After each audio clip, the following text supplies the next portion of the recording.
Welcome everyone, and thank you FOAID first for organizing this festival, which is like a break from the usual.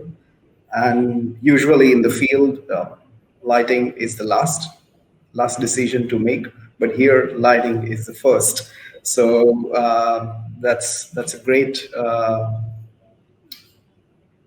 initiative. And so today with architect Sourabh Gupta, we are going to explore this topic of life through light. Over to you, Saurabh. Yeah, hi. Thank you so much for inviting. Thanks, Nirmit. Yes, I think light is as close to me as architecture because I think they really go hand in hand. And this one topic is something I cannot stop thinking, talking, working on. And it's really my passion to try and work with light and understand light rather as an inquiry for myself. And happy to be here in this show, and this at this forum to share with you whatever I use as an exploration for myself.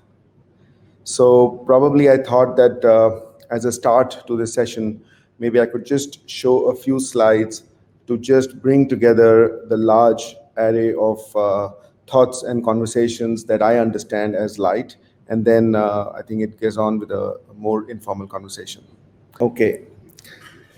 So life through light, I do definitely believe in this.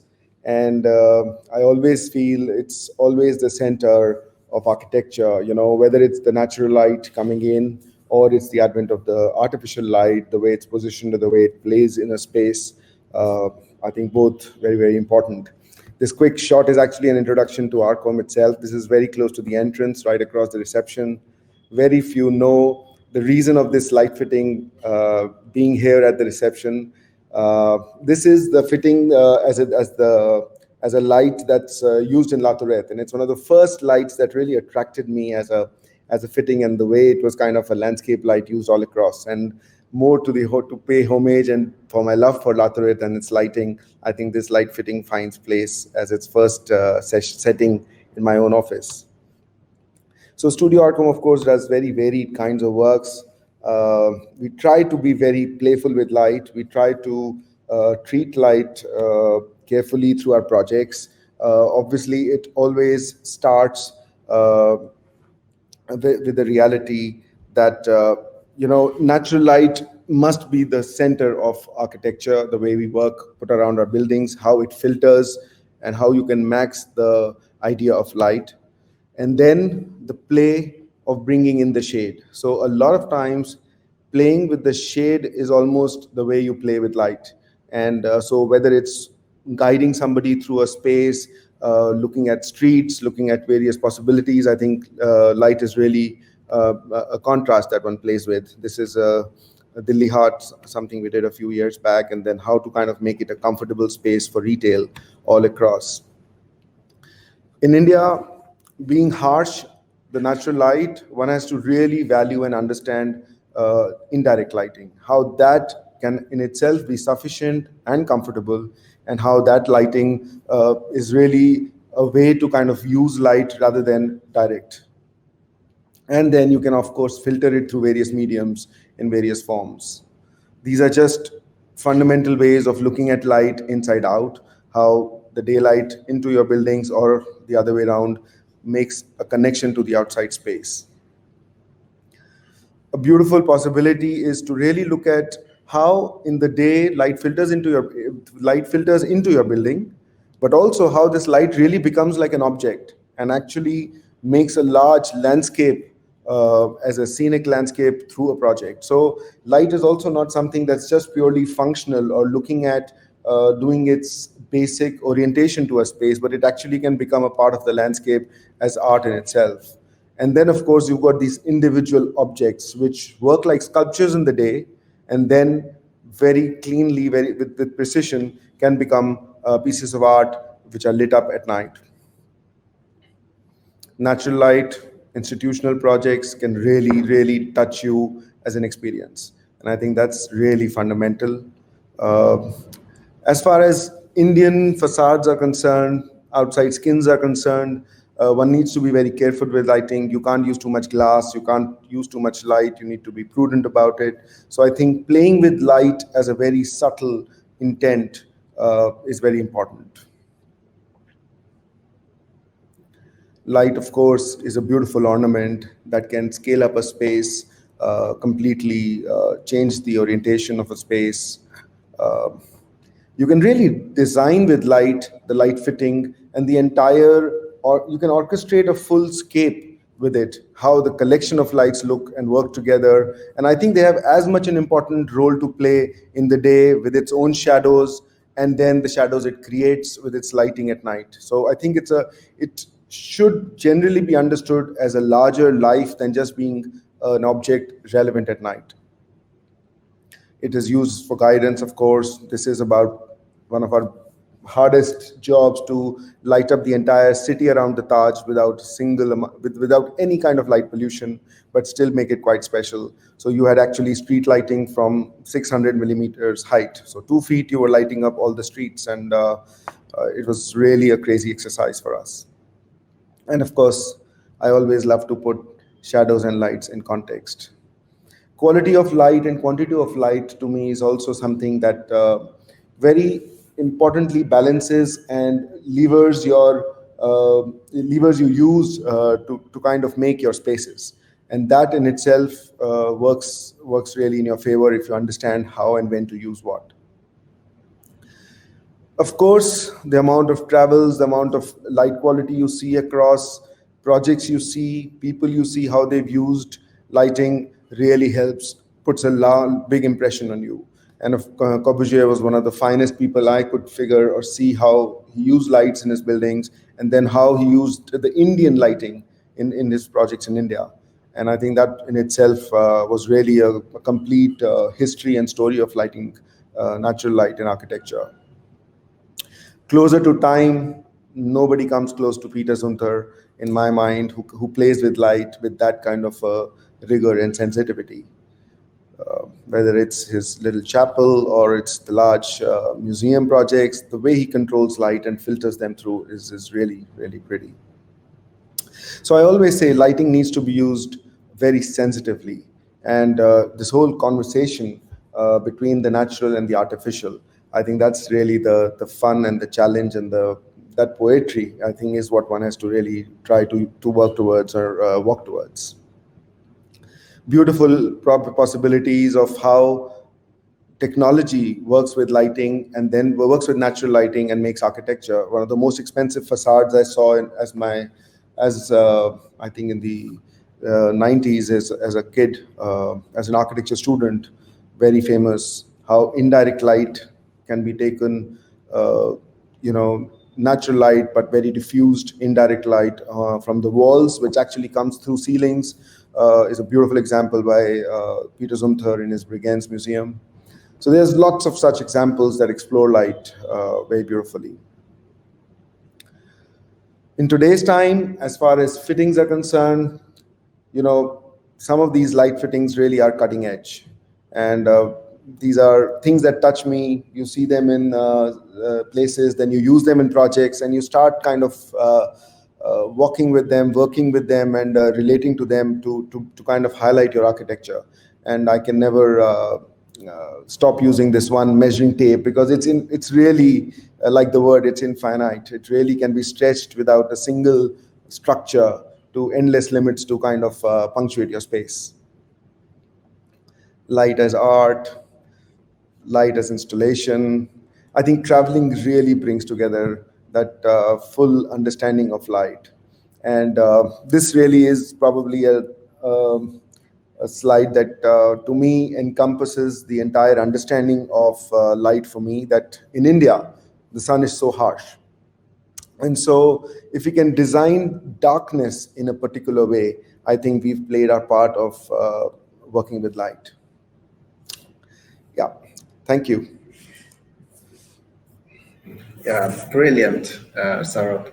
So that really summarizes your journey and love for light, and it really reminds us our days at school with the first introduction to light, which was like by Professor Raje. is his Yeah. studio and makes play with those light cubes and to organize the space and introduction of all the masters. Uh, so that's really a brilliant journey. And so my question to you as a master architect who orchestrates with so many consultants, so many people, you deal with your clients, your users, and all that. So, first of all, why do we need good lighting design? Why need we need uh, as manipulator of energy? Why do we need socially responsible and contextually relevant lighting design, and what it could be for our context? Yeah, so tough one, Nimit, but basically, like I said, I mean, to me, I mean, architecture and light really just go hand in hand. They're really, the two sides of the same coin. So if you need to do your architecture, and if your architecture needs to respond or work with nature, with its context of climate, with its context of its surroundings, I think light becomes it's one of its fundamental studies.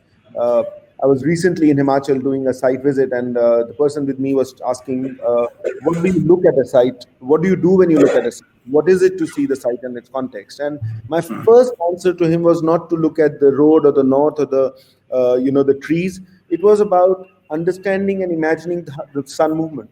It's the most important thing on how the sun moves over the site. So to me, contextually important, relevant, reality in architecture is all totally like a sunflower. You've got to follow the sun. You've got to understand that. And then comes the socially responsible part of it, which is just like just like architecture in general, that you need to be sustainable. You need to be not only sustainable in its energy of being how much to light up and how the kind of techniques you use to light up a place, but also you need to be sustainable in terms of the aesthetic and the life of that architecture, of how to make it look its best without underdoing or overdoing it, and how that can stand the test of time. Because uh, you can't if you can't keep the magic, there is no magic. So it's got to be sustainable, and that's why I say it's always very important to be very responsible about lighting anything or playing with light in whatever we do in architecture. So in a simple word, how would you define good lighting design? Simple Good sentence. lighting. So fundamentally, good design and then good lighting design should definitely not look like it has been designed. It's got to be very natural. It has to be very embedded, and it has to very naturally and very logically be part of the larger ecosystem of everything being put together. And I almost like you introduced, and unfortunate reality, pretty much what you just said, that it almost comes as the last thought a lot of times in projects. And then it's quite visible that it came as a last thought. And that's Yeah. completely the contrary to way. So if you start with the light, in your architecture, and if you start with how you understand that architecture and how it should be lit, whether it's the day or night, I think that's really one of the first principles one has to apply everywhere. And I think that's good design. Yeah. So it's about the integration of the two, the light and the building. So that's good, and it's a very nice metaphor, like a sunflower. We should all design like a sunflower. That was also very nice. So earlier, I think as a small practice or as a small studio, we used to, let's say, our tools to deal with this planning of the light, because they were quite limited. We used to do the model, we used to do those daylight studies, sun part diagrams, and all that. So now, how when dealing with the large projects, number of projects, and all that. So how that evolution has happened in the design process for you? I have a very bad answer, that I still work with the old school. I mean, I still work with the models, and I have these crazy light fittings next to me, which I don't know if you can come to the screen, which I can move around the models, and I can see how my buildings struggle and suffer. Same here.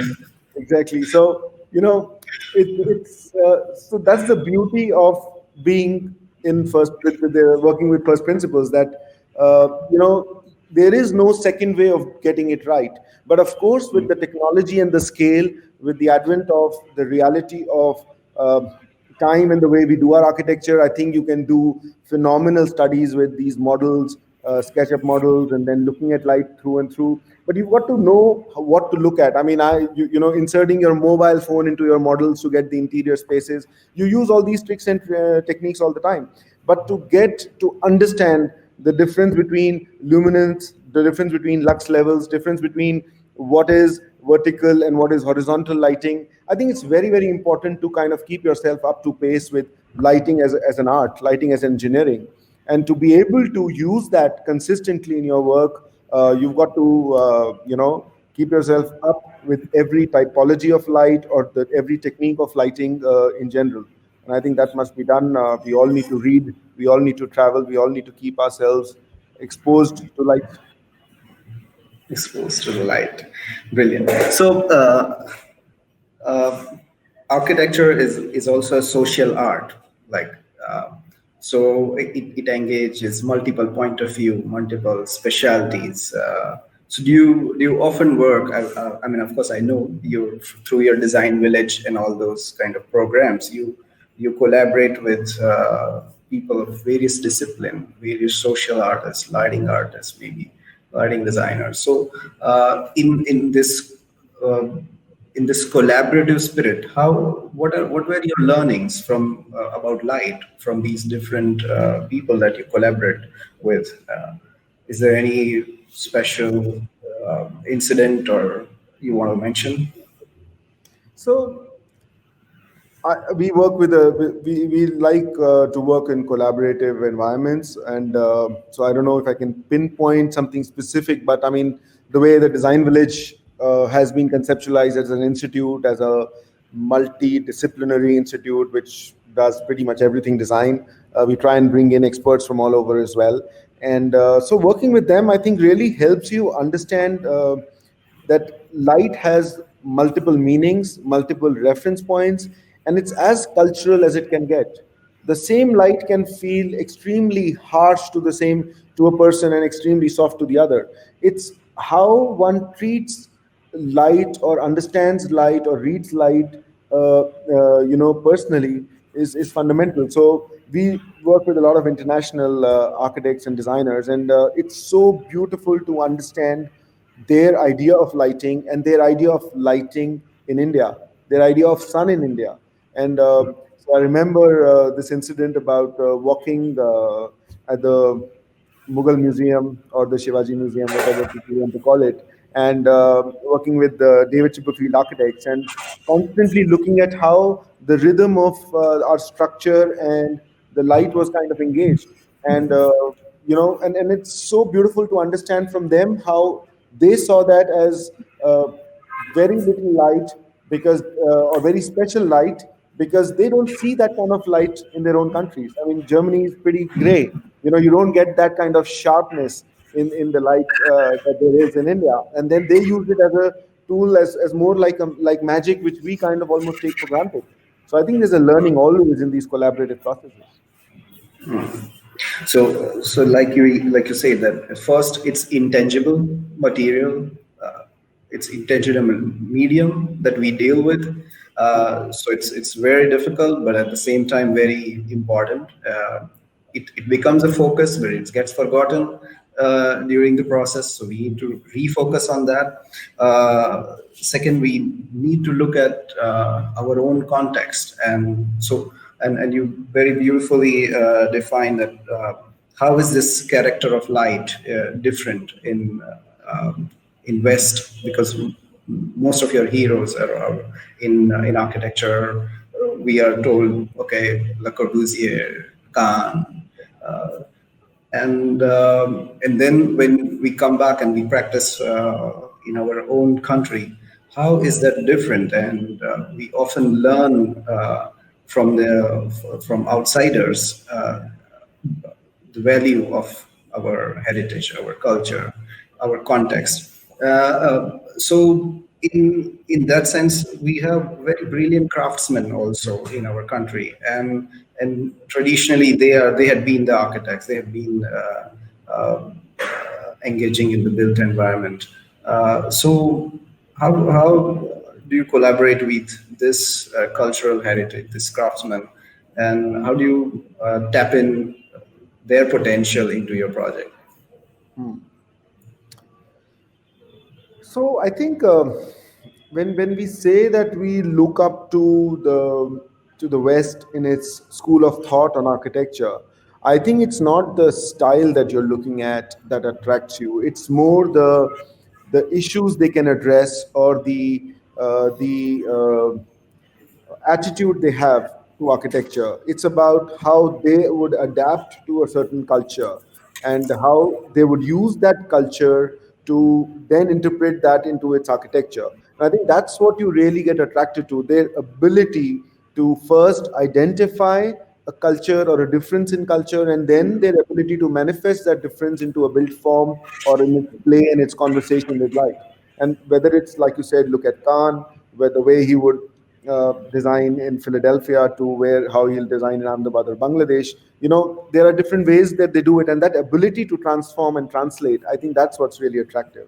And so, from that thread of thought, one has to tap into the potential of any craft or any culture in its context, whether in a project. I think that's what is really exciting for me. So when we are working in Meghalaya, we would try to understand the craft and the materials there, and then look at what kind of understanding those people have of that material and its relevance in today. And then the beauty is to be able to translate or transition into a different typology of architecture, of materials, of fenestrations, of views and lights, uh, that is new to them, but it's actually coming out of their own culture, or coming out of their own materials or their own craft. And so my journey of building something in Meghalaya would be totally different from building something interesting in Bhubaneswar, where the sun and the cyclone actually deals somehow with every art form to every physical form, and would be obviously totally different back home in Delhi or in UP, where the material or the historic craft is very, very, of course, still prevalent. So I have really been very fortunate to be able to work in these various forms, and also work in cultural projects, these arts and craft projects, to work with these people.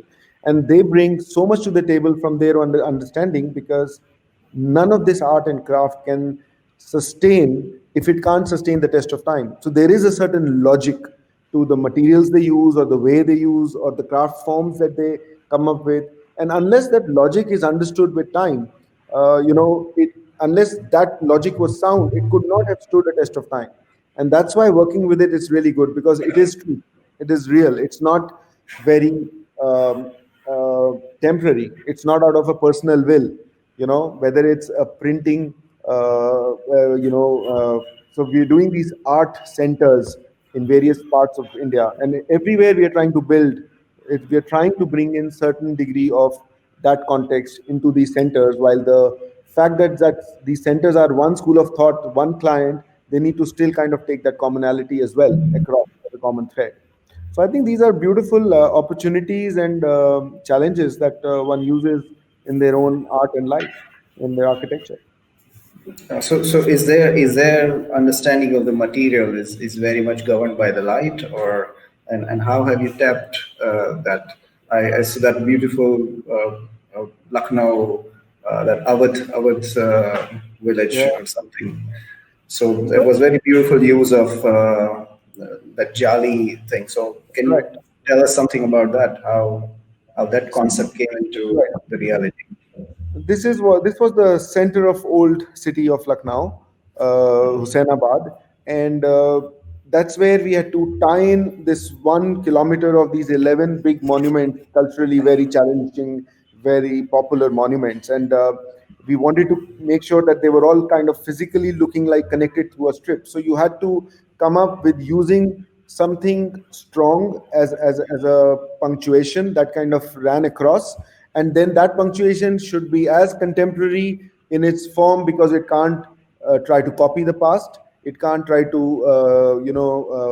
work against it. So there were these really all made in, I don't know, some part of Europe, these aluminium die cast poles with the arch, but that arch proportion or the form was taken from the arch of the Rumi Darwaza. The grill or the jali was worked with the craftsmen from some part of the Imambara. So you took these elements and those people to try and put together then a very kind of a clean but very specific piece, because then you know that this is locked in. You can't use this anywhere else. It will not make sense anywhere else in context in the world but there. And I think that's the beauty of being able to design for a specific place. And yeah, I try and do that a lot for because it just needs to look that. We are currently struggling with exactly the same thing in our studio to do something in Bhubaneswar. You need to make it cyclone friendly, you need to make it people friendly, but it still needs to be somehow be known that it's in the Lingaraj complex, and that's why it needs to be very Odisha and very Indian and very today, and that's the challenge. So how is the light different in Lucknow and in Orissa in terms of quality? Well, see, fundamentally, first in India, light is very, very strong and harsh. And so, most of what we call as our workspace in north of India, I think we need to understand from Rajasthan to UP to I would almost extend it to Odisha. Yeah, the light, or Gujarat for that matter, the light is very, very strong. So you need to really know how to use light, how to control it, how to play with it for its shadows. And I think that's really important. While I think if you go to Himachal or Meghalaya, of course, the scene changes completely. There, the sun is too much far more horizontal. Your views are different, and so you play with light and your openings and the amount of openings as well as the shape and size of your fenestrations. Everything changes. I think it's a So that's yeah, that's a beautiful thing. So from that, the word control, when we say, of course, as planners, we do control the natural light, and we create shadows for our climate. So similarly, when you deal with electric light, how is your approach towards the designing of electric light? so predominantly, like I said, if you either the attitude needs to be that you can't see the light, you can only see its impact. And so you need to be very careful that you embed it day one. And if it comes as an afterthought, it's quite clear that it's an afterthought and you can see it in its product, right? So it's either the element of the light and its impact on your project that needs to be critical. And another, absolutely, the other aspect to it is that I think that object in itself is very beautiful, like it or not. Your architectural people keep asking me, how much of an Yeah, like architectural light or how much of a decorative lights do you use. To me, I don't know. I don't know where to differentiate. What is the difference between architectural and decorative lighting? To me, each architectural element that is visible is as decorative. It's just the decoration word in its contemporary context. It's just a clean single yeah, line. it's That's a your craft, decoration. like you use it in for the Rumi gate luminaires, those the poles which are tilted like an arch in the Rumi gate. That was very very beautiful. And when I saw that, I said, "Oh, really, that's a lot of brilliant thought has gone in it." And so you have dealt with a lot of project, I believe, in Lucknow. I was going through your work, and so it's almost like slowly you have shaped the urban scenario in Lucknow, and the experience of all these monuments you have lived with. So how was your experience, and did you do it all at once, or you were asked to do it one by one? You demonstrated one piece, and then you got more projects, and so how, or were you conscious from the beginning that, yeah, I'm going to do all these projects, I'm going to light all these monuments in the street. Uh, so so I'm coming to the master planning, like in the architecture, we do a planning for a city, like Corbusier came and he would do so like that. Is there any serious thought about lighting master plan that has gone into, and you have visited many cities, you've like Lyon, La Tourette, you say, Yeah, so yeah. how is there? Whenever you talk about the lighting master plan, I mean, Lyon absolutely pops up because I think it's the only city that really came up with a full footprint of a lighting master plan and then did its lighting. So first to answer your question, no, I have not done so much in Lucknow.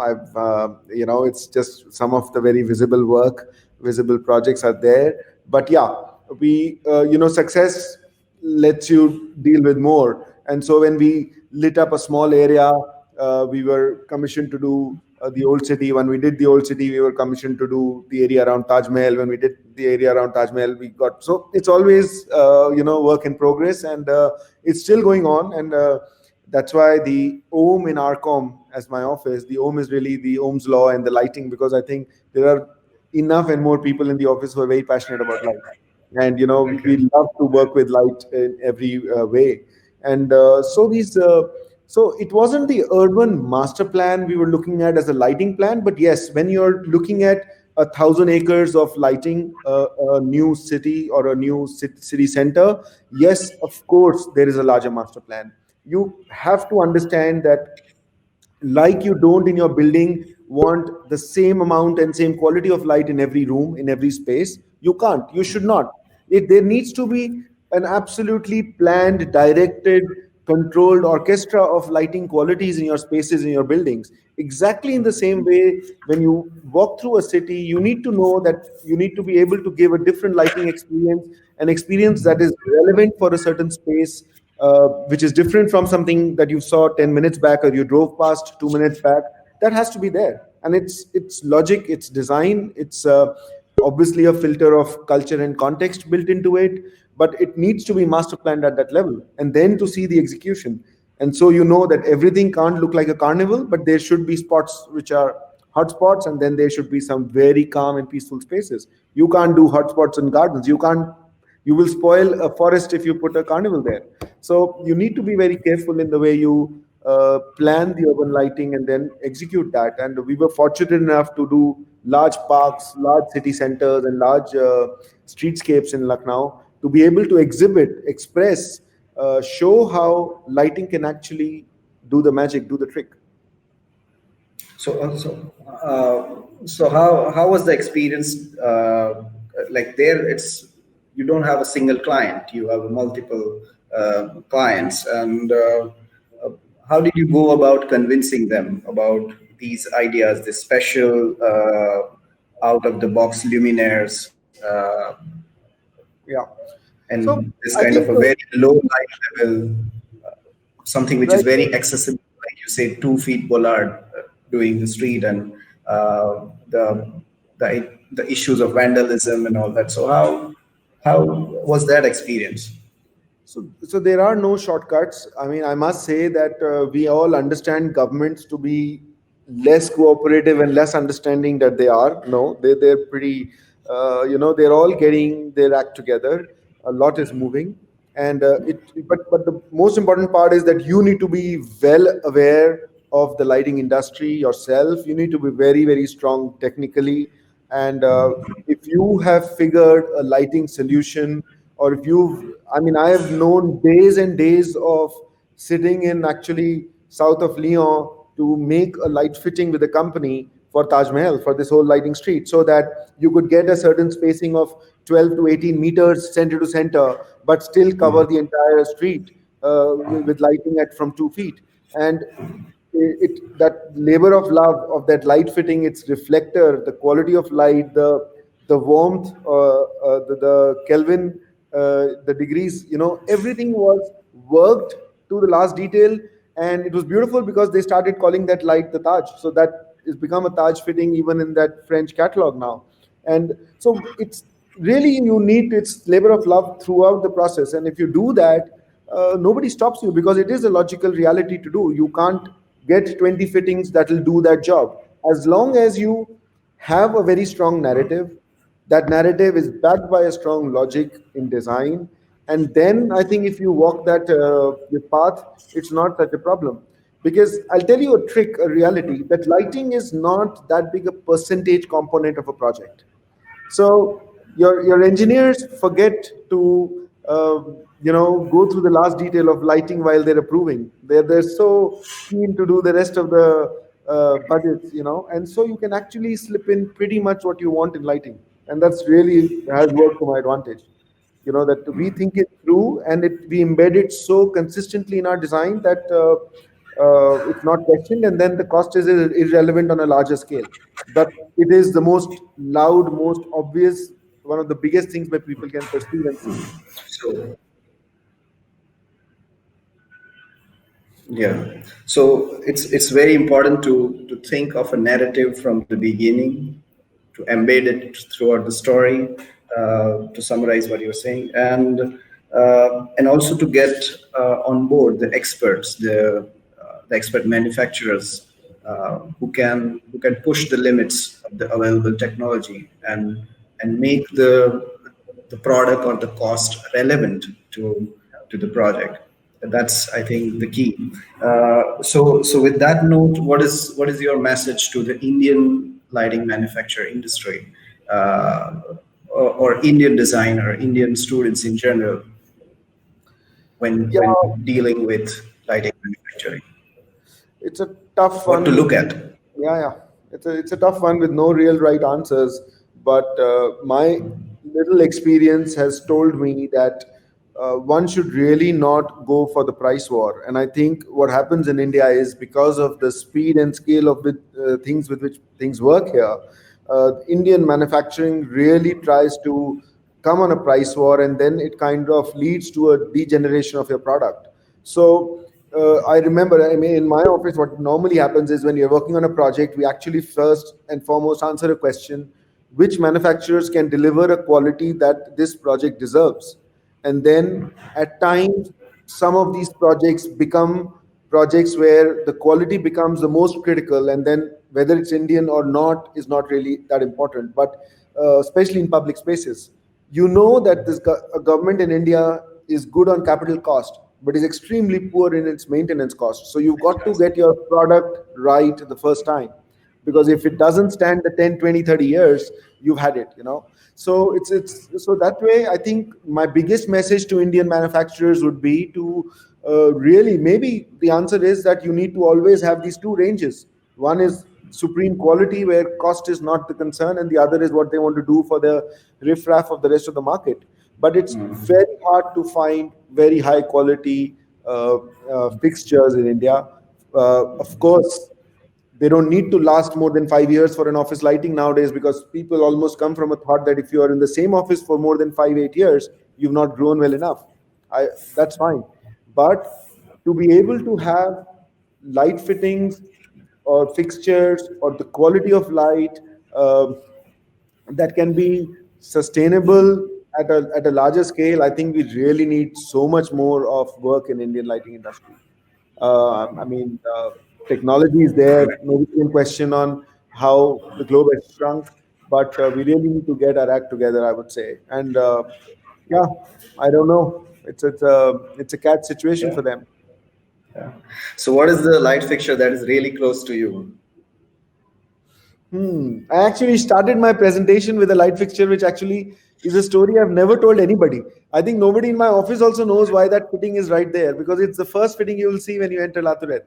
And Yeah. but saying that, I'm very fond of Achille Castiglione, the Italian designer, and all the crazy Yeah. light fittings he has designed. The ease and the comfort and the casualness of those products, but the beauty of their effect and it as an object, I think is just so simple, and it puts a smile on your face, and to me, that's design. Do you think lighting design is like a decider of a good or bad space? You need to repeat that question. Lighting designer? Do you think lighting design is like a decider of a good or bad space? Yeah, I think bad lighting can make a good space look pretty bad. So light can actually light design is extremely fundamental. Yeah, yeah. I can't even. So it's a question very hard to comprehend because I can't even differentiate how you can do two things different separately. You've got to do good design has to have good lighting. And we have a question here from Disha, who is asking, Shigeru Ban made an entire toilet project in the Tokyo toilet project that was based on the importance of light, ensuring the safety while the garden is not being used at night. Do you think something like that can be implemented in India? I think maybe you can also see on your screen this question. Yeah. See, I mean, I think it's a very pointed question. I think we need out of the box thinking in anything and everything we need in India to solve problems. I mean, I will always bring back the support to my school. The whole idea of the design village was to come out with these out of the box realities to solve today's problems and to work on design at a different level. And it's a beautiful example that Disha has just told on how architecturally one can solve a fairly socially relevant issue. I mean, of course, every such project, every such design intent is most valuable and must be taken forward. We have a rapid fire round Oh, really? overexpose. Well, So just simple one word answers and quick answers. Your favorite and recommended book on lighting design or lighting. oh, I am. You're gonna kill me for this. There's a book on Corbusier called Sacred Spaces. Just read that, and I think the sanctity of the spaces is because of the light in it. Okay. Your favorite lighting or optical artist. I had the honor of actually going, visiting, seeing Oliver Olisan's work and in his studio. So clearly, that's a guy. Great. Most inspiring and recommended movie for lighting enthusiasts. Oof, I don't know. Recommended movie for lighting enthusiasts. Man, I'm not a movie buff. I hardly watch Okay. television. One thing here that you advise city managers to follow about lighting projects. Oh, take them very seriously. Start from scratch. Just go with the basics. Yeah. One thing that you want to tell lighting designers when they come to you. I think it's about understanding a person more than anything else, and then understanding his buildings. And then I've had some phenomenal experiences working with lighting designers. So it's a conversation. It's about how one interacts with each other rather than competing at any level. Your most favorite city to relish night architecture. You've traveled a lot, so Hmm. which one was your favorite? I don't know. Recently, I would say it was Bordeaux. I think it's pretty well done No, at night. Yeah, really, really. I thought you would say Lucknow. Yeah. No. Okay, your most liked electric light color temperature for your clients.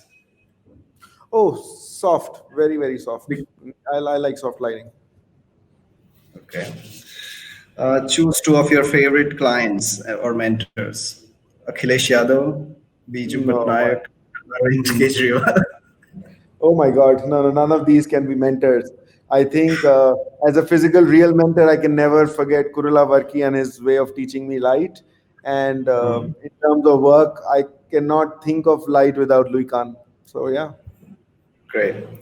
And the most favorite optical phenomenon.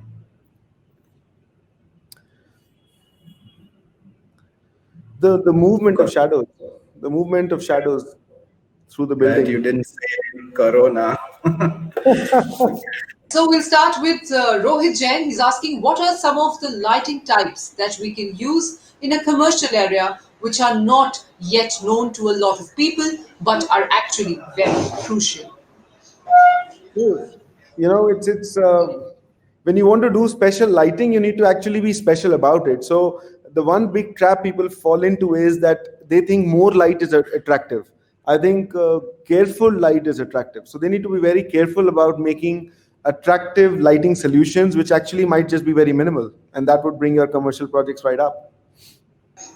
Yeah, All most right. meaningful and embedded to the narrative. That I think would be the best.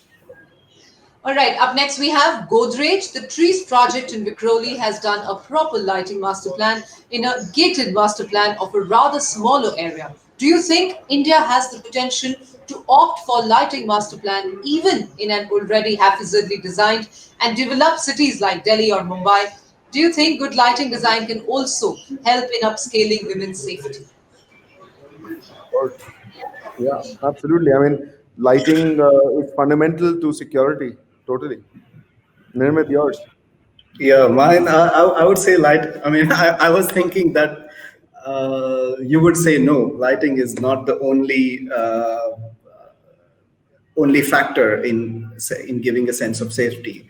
So what usually the city planners or what usually people believe is that the more lighting is the better lighting, but that's actually not the thing. It's a very careful planning of the lighting and the whole landscape, the whole neighborhood. How you really you have to really see the neighborhood, the contextually relevant lighting, what Saurabh was saying earlier.